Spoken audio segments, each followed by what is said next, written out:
Hello students, तो आज हम आपको जीके की क्लास में ये बताएंगे कि दुनिया का सबसे बिगेस्ट फ्लावर कौन सा होता है। वैसे तो आप लोगों ने बहुत सारे फ्लावर्स देखे होंगे, हमारी प्रकृति में कितने सारे फ्लावर्स हैं जो कि बहुत अच्छे अच्छे हैं, बहुत अलग अलग तरीके के फ्लावर्स हैं। लेकिन आज मैं आपको दुनिया के सबसे बड़े फ्लावर के बारे में बताना चाहूंगी, जो कि जिसके बराबर का कोई भी फूल हमारे दुनिया में नहीं मिलता है।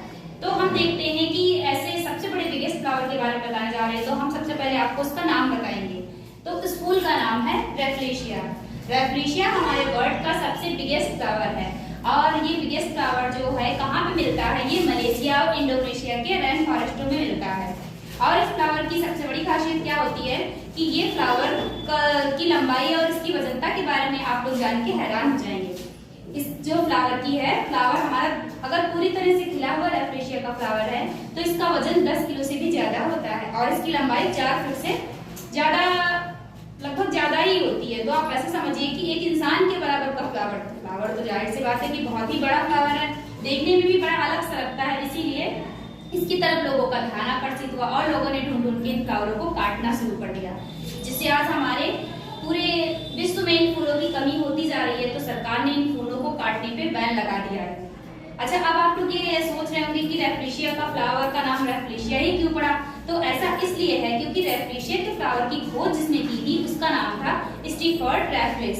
उसी के नाम पर उसने इस फ्लावर का नाम भी रैफ्लेशिया रखा। रैफ्लेशिया का फूल जो है वो खिलने में बहुत दिन लगाता है, लगभग 65 डेज लगते हैं रैफ्लेशिया के फूल को खिलने में। लेकिन खिलने के बाद ये ज्यादा दिन तक जीवित नहीं रहता है। ये फूल 3 से 4 दिन के अंदर अपने आप ही मुरझाकर मतलब सड़के खराब हो जाता है। और आप लोग ये सोच रहे होंगे कि ये इतना बिगेस्ट फ्लावर है तो इसकी बहुत अच्छी खुशबू आती होगी, लेकिन ऐसा नहीं है। इस फ्लावर से खुशबू नहीं आती है, इस फ्लावर से बहुत ही बुरी गंध आती है। ऐसा लगता है जैसे कि कोई मांस सड़ गया हो, किसी सड़े हुए मांस की तरह इस फ्लावर के अंदर से बदबू आती है, जिसकी वजह से बहुत सारे कीड़े जो कि मांस खाते हैं, बहुत सारे ऐसे कीड़े मकोड़े होते हैं जो कि मीट खाते हैं, वो आ जाती है इसकी खुशबू से आकर्षित होकर और इसके बीच में एक होल सा है। इस होल के अंदर जो है वो जाते हैं और चिपक जाते हैं। उसके अंदर एक लिक्विड सा होता है, वो इन कीड़ों को अपने अंदर चिपका लेता है और फिर वो पेड़ इन कीड़ों को खा लेता है।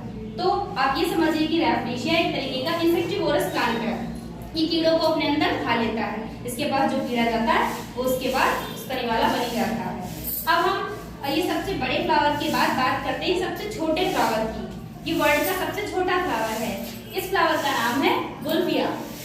इस फ्लावर का नाम है गुल्फिया। ये फ्लावर भी जो है ये फ्लावर ज्यादातर एशिया और ऑस्ट्रेलिया के समुद्रों में पाए जाते हैं। ये फूल इतना ज्यादा छोटा होता है कि इस फूल को तो हम आपको पिक्चर के द्वारा दिखाकर समझा भी नहीं सकते हैं, क्योंकि ये फ्लावर देखने के लिए माइक्रोस्कोप का उपयोग करना पड़ता है।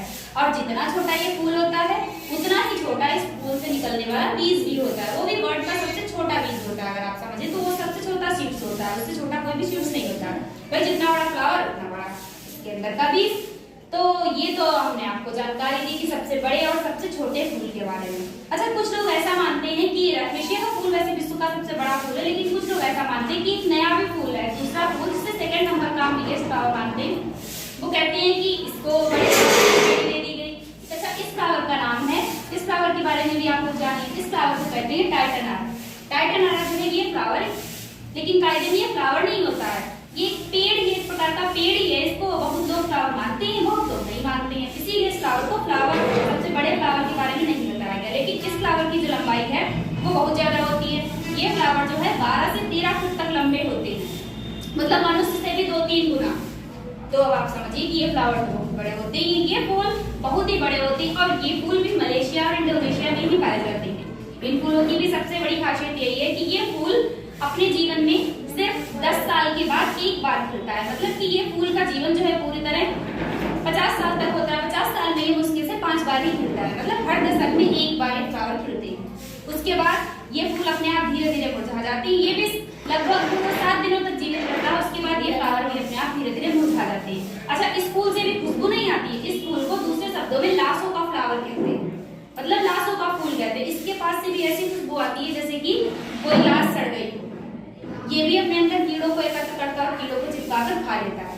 ये भी इंसेक्टिवोरस प्लांट है।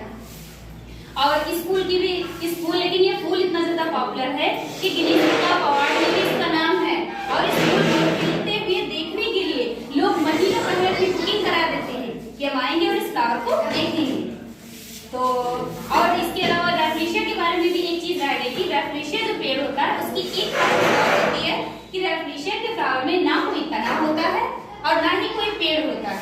मतलब कि ये पूरी तरह जो प्लांट है ये पैरासाइट होता है। पैरासाइट मतलब ऐसा पेड़ जो दूसरे पेड़ों के ऊपर आश्रित होता है, अपना खाना अपनी जरूरतों के लिए वो दूसरे पेड़ पर डिपेंड होता है। हाँ, फूल खिलने के बाद वो अपने अंदर कीड़ों को एडजस्ट कर मतलब जो है अपनी तरफ अट्रैक्ट करता है और उनको खा लेता है। तो फिर आज के लिए हमारे क्लास में आपको इतनी ही जानकारी दी जाती है। अगर आपको कुछ और नई जानकारी चाहिए तो आप हमारे पास कमेंट करिए, नहीं तो मिलते हैं हम आपको नई जानकारी के साथ नेक्स्ट वीडियो में। जब तक आप हमारी वीडियो लाइक करें, शेयर करें, चैनल को सब्सक्राइब करें।